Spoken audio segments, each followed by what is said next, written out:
In Dar es Salaam, Amani never imagined heartbreak could feel this heavy.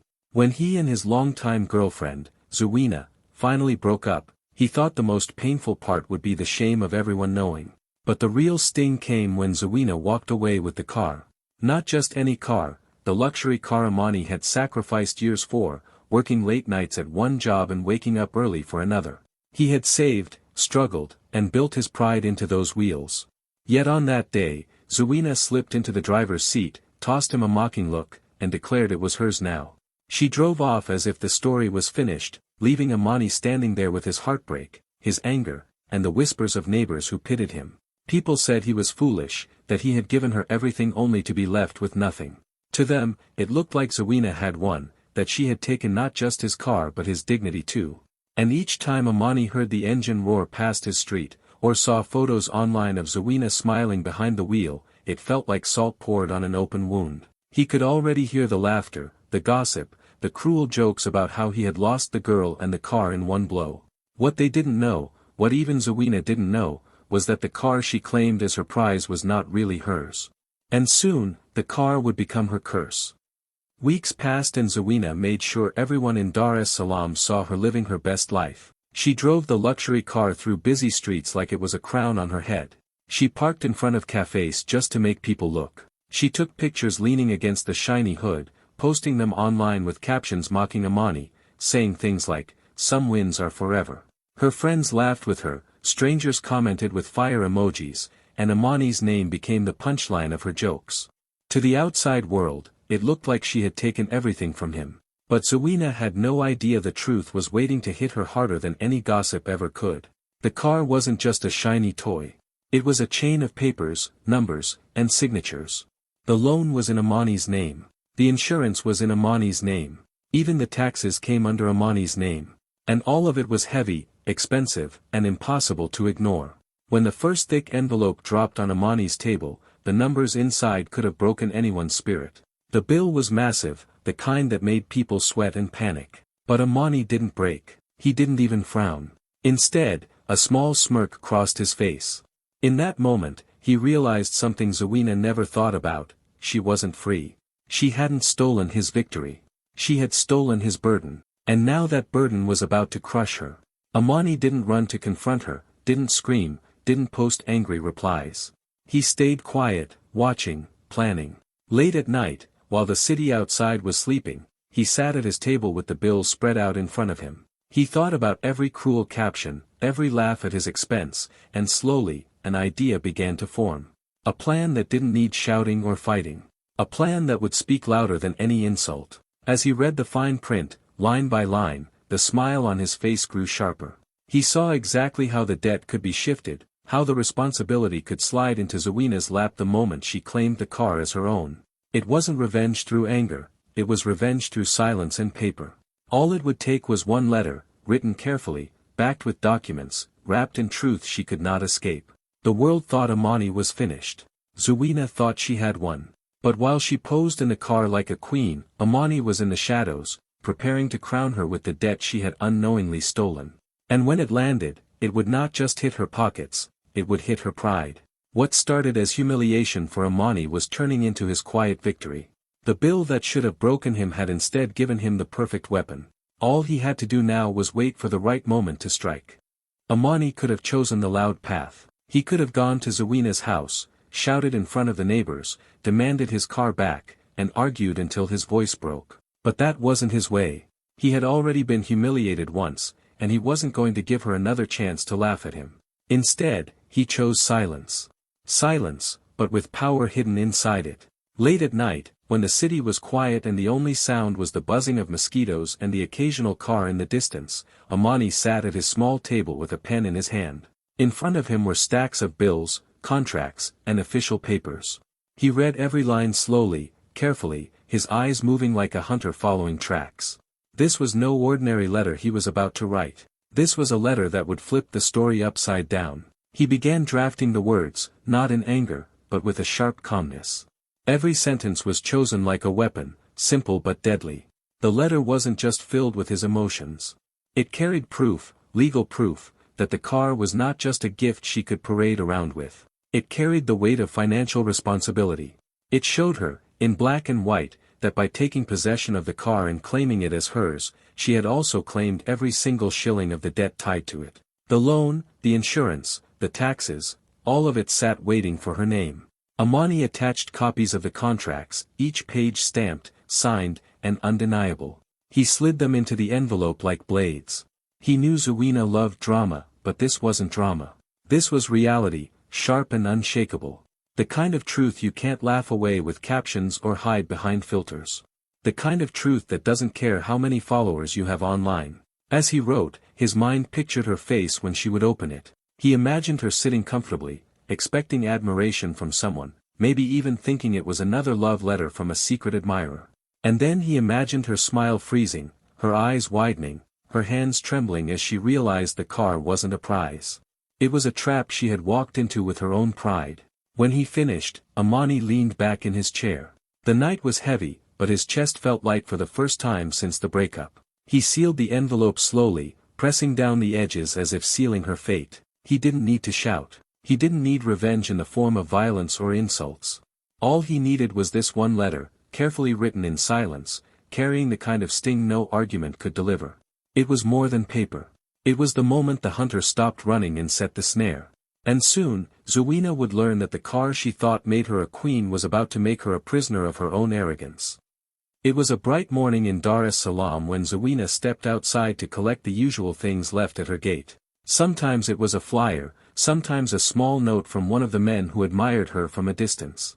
She was used to attention and she loved it. That morning, she spotted a large white envelope pushed under her gate. She smiled to herself, thinking it was just another admirer trying to get her attention. She picked it up quickly, walked back into her house, and tore it open without a second thought. But as soon as her eyes fell on the papers inside, her smile vanished.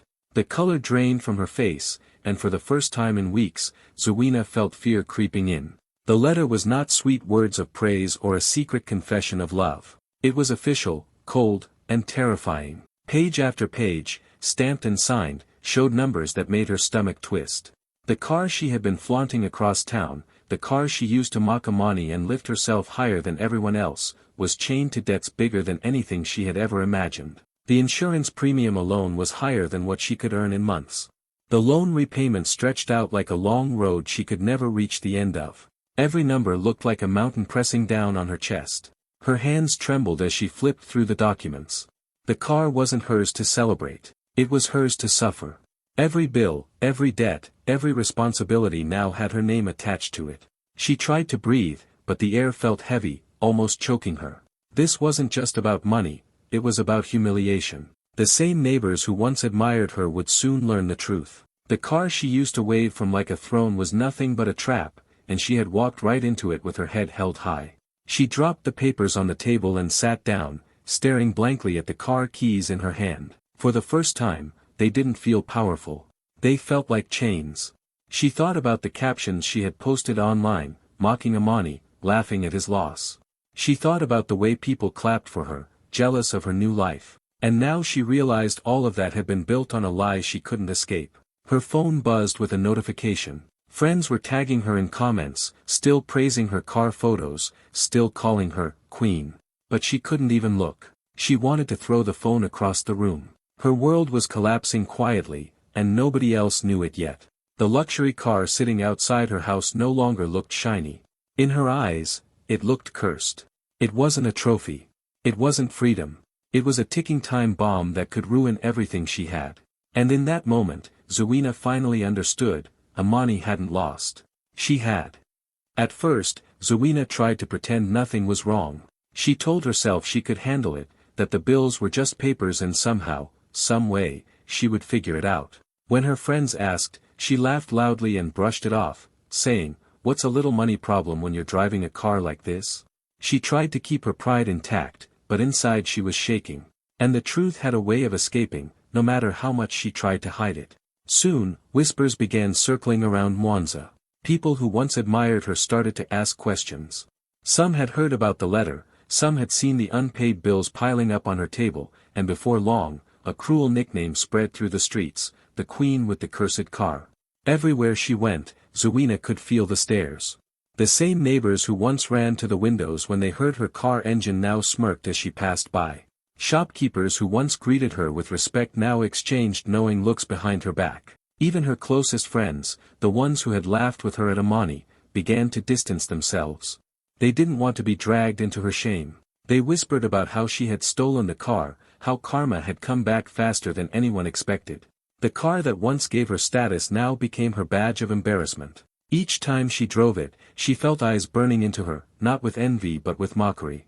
At traffic lights, people pointed and chuckled. Children whispered jokes as she passed. Even strangers seemed to know her story. Social media, the very place where she had mocked Amani, turned against her. Screenshots of her old captions circulated with cruel comments underneath. "Look at the queen now," one wrote. "A throne of debt," another added.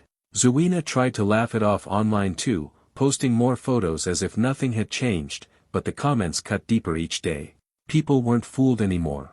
They saw through her act, and their laughter only grew louder. What hurt the most wasn't the bills piling up on her table, it was the slow, crushing humiliation. She could handle collectors calling her phone. She could handle the weight of the debt for a while. But she couldn't handle the shame of becoming the city's biggest joke. At night, she lay awake replaying the past. She remembered the look on Amani's face when she had driven away with the car, full of triumph, believing she had won. She remembered mocking him online, enjoying the attention, never imagining how fast the tables could turn. Now the same victory had become her downfall. She had no idea how Amani had managed it, how he had flipped the story so perfectly without ever raising his voice. All she knew was that the laughter surrounding her was louder than the roar of the engine she once loved. And nothing, not even the shine of the car, could drown out that humiliation. While Zuena was busy running in circles, trying to keep up with bills, calls from insurance agents, and endless whispers behind her back, Amani's life was moving in the opposite direction. Instead of drowning in stress, he was free. Free of the car, free of the debt, and free of the weight that had once sat heavy on his shoulders. For the first time in years, he could finally breathe without worrying about loan payments or repairs. That freedom gave him energy, and he poured it into something real. With a trusted friend by his side, Amani started a small logistics business. What began as a simple idea quickly grew into something bigger. They worked long hours, but this time the effort felt different. Every deal signed and every client won wasn't just money, it was proof that his future wasn't tied to the past. Amani wasn't focused on revenge. He didn't sit around thinking about Zuena or plotting new ways to hurt her. His eyes were on his work, on building something solid, something that could never be stolen. But the universe has its own sense of humor. No matter how much Amani tried to move on quietly, it seemed Zuena could never escape his shadow.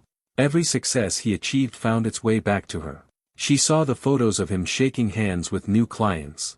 She heard the gossip about how his company was growing. She noticed the smile on his face whenever he walked through the market, lighter and more confident than ever before.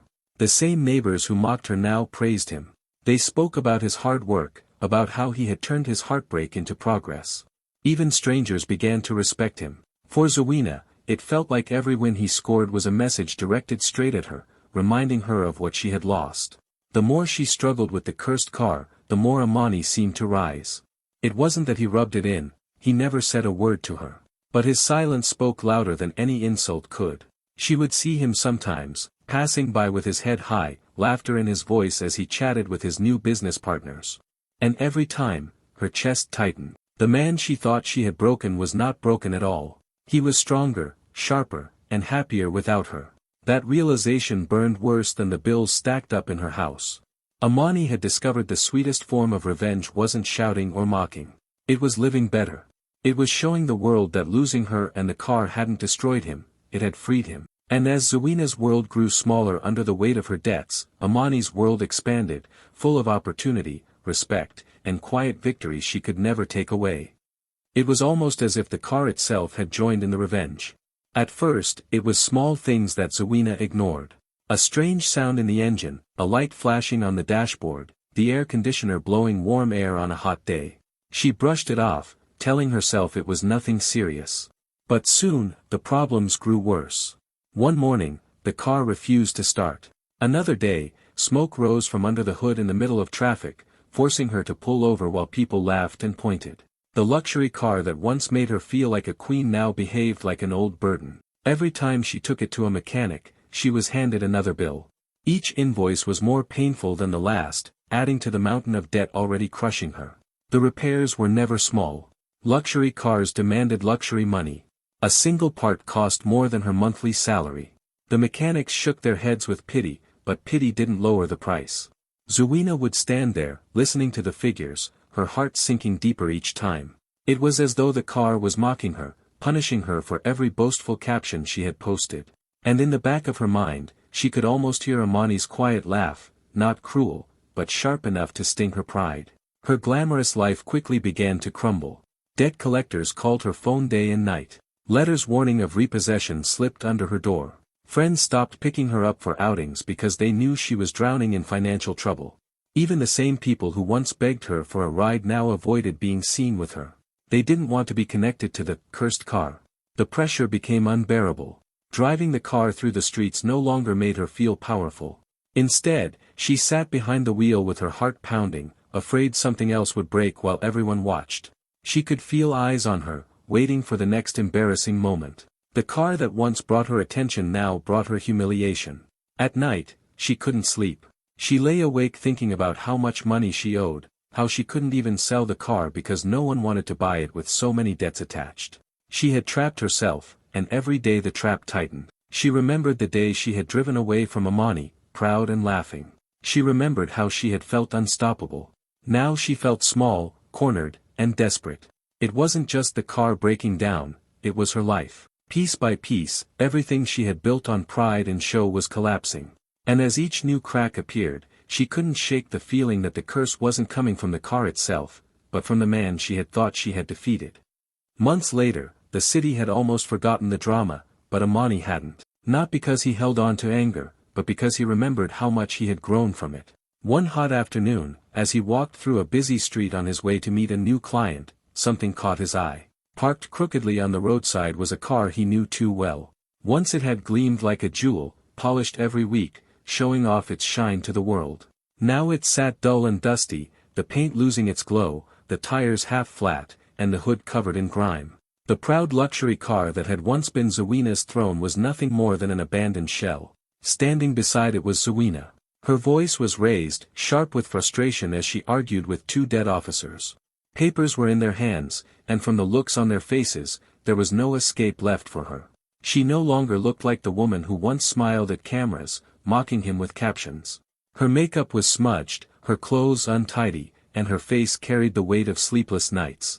Pride, the very thing she once flaunted, had drained from her eyes. She looked tired, cornered, and broken. Amani paused for a moment, watching silently. A younger version of himself might have laughed, might have gloated, might have shouted to the world that justice had been served. But he had no need. His silence was louder than revenge. Without a word, he straightened his back, adjusted his shirt, and walked past. His head was high, his step steady. He didn't need to remind her of what she had lost. She already knew. One carefully written letter had been enough to turn his heartbreak into her downfall.